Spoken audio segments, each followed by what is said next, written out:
गुरु प्यारी साध संगत जी, आप सभी को प्यार भरी राधा स्वामी जी। अगर आप हमारे रूहानी साखियाँ चैनल पर नए हैं तो हमारे चैनल को लाइक व सब्सक्राइब करना ना भूलें जी। आज जो हम आपको साखी सुनाने जा रहे हैं वो साखी एक राजा की है।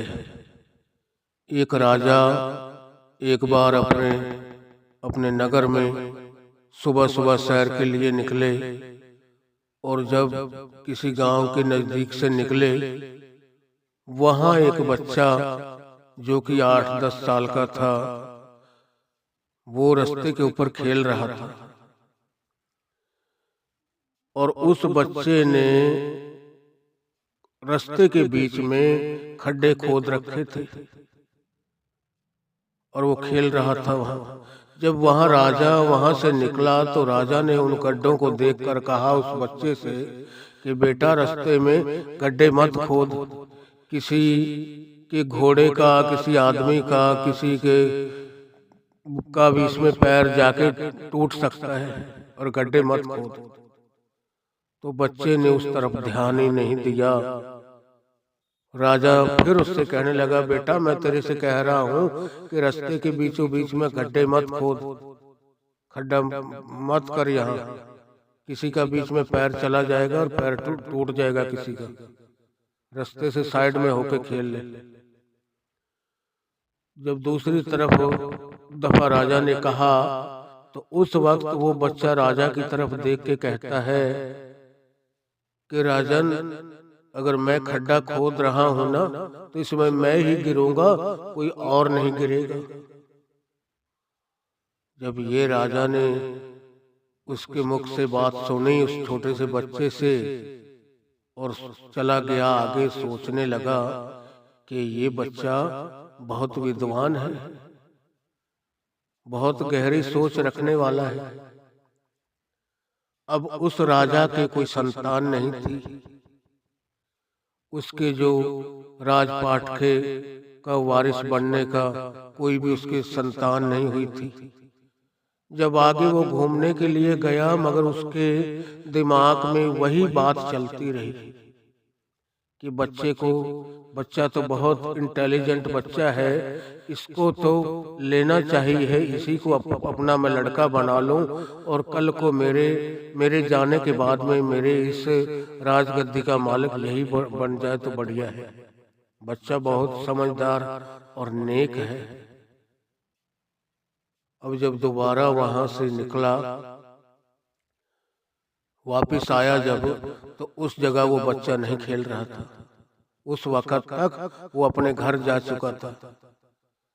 अब राजा ने इधर के जो वहीं नजदीक घर थे उनसे पूछा कि भाई, अभी कोई 2 घंटा पहले यहाँ एक बच्चा खेल रहा था 8-10 साल का, वो किसका बच्चा है? यह रास्ते के ऊपर खेल रहा था।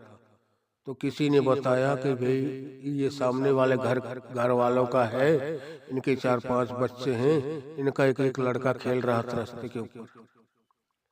अब जो वो राजा था उस घर में गया, उसने उन 4-5 बच्चे जो थे उनमें से उस लड़के को पहचान लिया जो रास्ते में खेल रहा था। उस राजा ने उस बच्चे के माँ बाप से बात की कि भाई, अगर आपको कोई दुख ना हो तो मैं इस बच्चे को लेना चाहता हूँ। मैं इस लड़के, मेरे कोई संतान नहीं है और मैं इसको अपना लड़का बना लूंगा और मेरे राजपाट का ये वारिस बन जाएगा। मेरी जितनी भी धन दौलत, सारी प्रॉपर्टी का मालिक यही रहेगा। अब जब उस बच्चे के माँ बाप ने ये बात सुनी राजा के मुख से, अब कौन गरीब आदमी कहेगा कि मेरा बच्चा बड़े घर का या उस राजपाट का मालिक ना बने। अब उस बच्चे के जो माँ बाप थे वो राजा से कहने लगे कि राजा जी, आपके ही हैं ये, अगर आपको जरूरत है तो ले जाओ बड़ी खुशी से। आपके पास है तो समझो हमारे पास है। हम आपके वहाँ जाते आते रहेंगे, बच्चे से मिलते रहेंगे, कभी हमारी जब बच्चे को मिलने की इच्छा करेगी।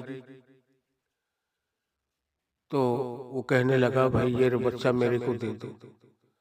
अब वो बच्चे को लेकर राजा चला गया। उधर क्या था, पहले जो बच्चा था वजीर का, उस राजा की उस वजीर के लड़के के ऊपर निगाह थी कि इस वजीर के लड़के को मैं ले लूंगा अपने गोद और इसी को अपना लड़का बना लूंगा और ये हमारे इस राजपाट का मालिक, इस राजगद्दी का मालिक, उसी को बनाऊंगा। अब वो जिस दिन सैर के लिए गया था, उसको वो बच्चा एक और किसी गरीब घर का बच्चा था और वो उससे भी तेज दिमाग वाला था। अब जब उस बच्चे को राजा लेके चला गया तो जब वो वजीर ने देखा कि राजा एक बच्चे को और लाया है, तो वजीर राजा से पूछता है कि राजन ये बच्चा कहाँ का है, किसका बच्चा लाए आप? तो राजा वजीर से कहने लगा कि बेटा ये मैं अपना लड़का लाया हूँ बना के, किसी गरीब घर का था, मगर मैं इसको पढ़ाऊंगा लिखाऊंगा, अपने राजगद्दी का वारिस जो है मेरे जाने के बाद सबका यही रहेगा। अब ये बात राजा के मुख से वजीर ने जब सुनी तो वजीर को बड़ा दुख हुआ। अब वो मन ही मन में सोचने लगा कि पहले तो राजा की जो निगाह थी, सोच थी, वो मेरे लड़के के ऊपर थी।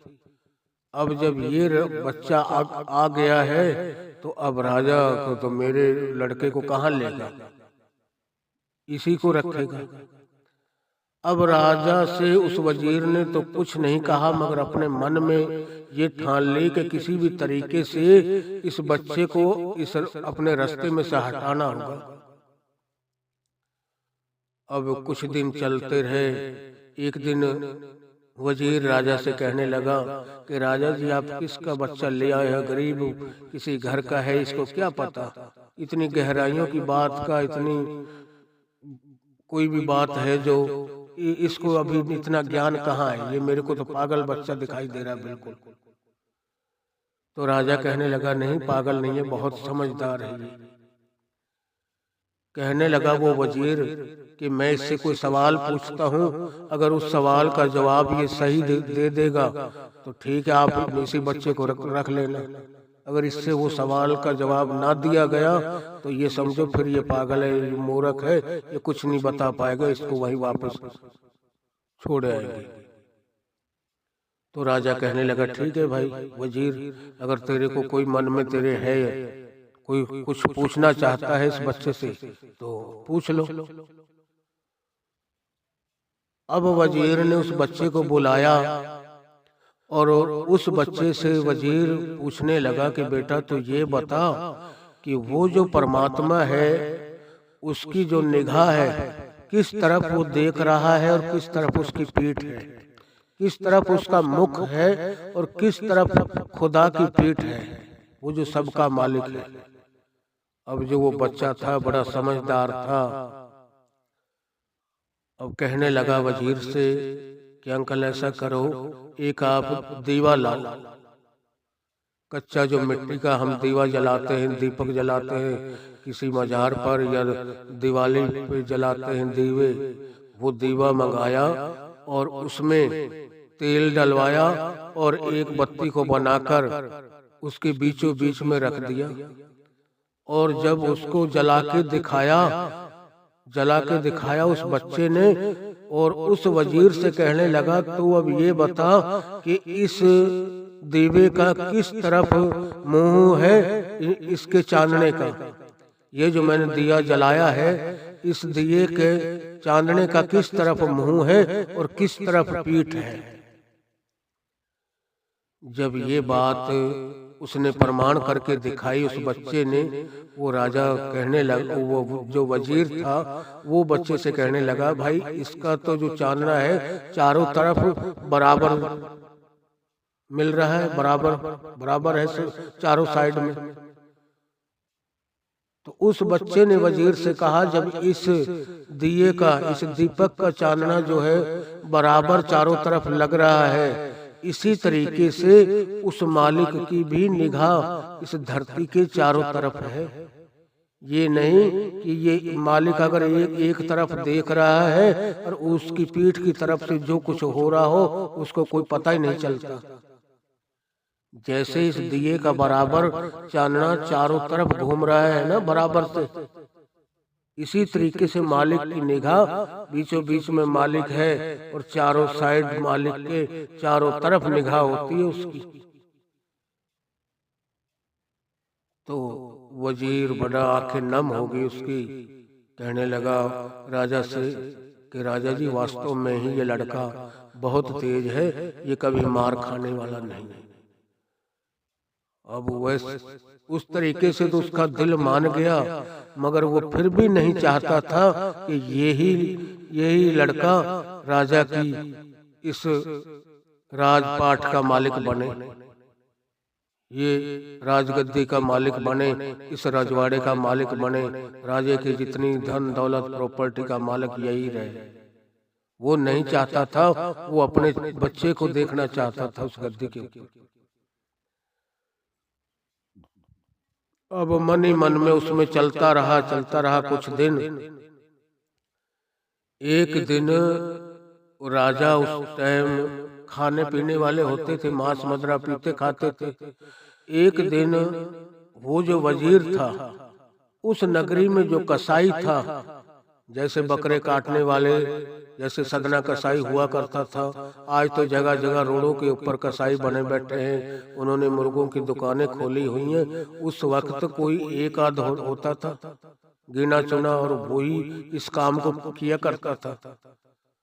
तो उस नगर में जो कसाई था उससे मिलने के लिए एक दिन वो वजीर पहले गया और उससे जाके सारी बातचीत करके आया और कुछ पैसे दे के आया उसको, और उसको बता दिया कि मैं एक बच्चा है 8-10 साल का और मैं उसको मांस वगैरह लेने के लिए भेजूंगा और थैला दूंगा, कुछ पैसे दूंगा, और तू उस लड़के को अपने अंदर में लेके और उसी को काट पीट के और नीचे गड्ढा बना के दबा देना, मैं राजा को अपने आप दबा दूंगा। अगर राजा कुछ कहेगा तो वो लड़का नहीं आया, कहाँ रह गया, क्या बात है, तो मैं राजा से कहूँगा राजा जी वो किसी देहाती बच्चों का था, गांव वालों का था, वो कहाँ रुकने वाला है, वो तो अपने वहीं घर बार परिवार में माँ बाप बहन भाइयों में खेलना चाहता है, वहीं चला गया होगा, कहाँ रुकता है वो। मैं उसको राजा को वो बात को वहीं के वहीं दबा दूंगा। अब एक दिन उनका प्रोग्राम बना खाने पीने का, तो वजीर की जो निगाह थी उस बच्चे को मरवाने की थी। वो कसाई से पहले बातचीत करके आ गया था कि मैं ऐसे ऐसे एक बच्चे को भेजूंगा और तू उस बच्चे को खत्म कर देना, ये मैं इतने पैसे तेरे को दे के जा रहा हूँ, बाकी जब तू काम कर देगा बाकी रकम तेरे को और दूंगा, तेरे को खुश कर दूंगा, मगर उस बच्चे का पता नहीं चलना चाहिए, यहीं अपने घर में ही दफन कर देना उसको। अब जिस दिन उस लड़के को भेजा कि ले बेटा, जैसे ये अगला गांव है उससे अगला गांव आएगा एक, और इस नाम का एक कसाई है, कुछ उसका नाम बताया और उस बच्चे को कुछ पैसे दिए और एक थैला दिया और कहा जा इसमें 2 किलो या मांस मंगवाया बकरे का या किसी भी चीज का, और कहने लगा उस बच्चे को पैसे दिए और जा बेटा लेके आ, फलाने गांव में चला जाना, वहाँ किसी से भी पूछ लेना कि कसाई का घर कहाँ पड़ता है, और उसके घर चला जाना और उससे कहना ये वजीर ने, फलाने राजा के वजीर ने मेरे को पैसे दिए हैं, ये थैला दिया है, ये पैसे ले लो और इसके अंदर इतना किलो 2 किलो डाल के दे दो मेरे को, मैं लेके चला जाऊंगा। अब जब वो बच्चा लेके जा रहा था तो महल से निकलकर थोड़ा सा दूर उस वजीर का जो लड़का था, छोटा सा बच्चा 8-10 साल का, वो छोटे छोटे बच्चों के साथ कंचे खेल रहा था। अब और जो गांव वाले बच्चे थे उस वजीर के लड़के से कंचों को सारे को जीत लिया था।